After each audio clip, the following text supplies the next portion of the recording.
शिशु सेविका चयन में अनियमितता अभियोग विद्यालय गेट्रे ताला पकाई धारणा बसुंच आवेदनकारी बालेश्वर जिला भोगराई ब्लॉक शाहबाजीपुर पंचायत हासिमपुर सरकारी प्राथमिक विद्यालय देखा एभली किछि घटना। ए विद्यालय प्रथम रु पंचम श्रेणी पर्यंत श्रेणी थिबा बेले प्राय 110 जन पिला अध्ययन करुछन्ति। ए विद्यालय शिशु बाटिका नियुक्ति ने 16 जन फॉर्म आवेदन करथिले।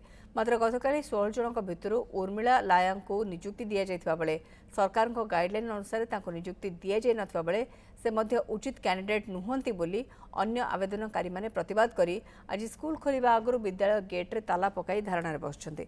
तेज सरकार नियमावली अनुसार उपयुक्त कैंडिडेट को चयन करने धारणाकारी माने दाबी करछन्ते।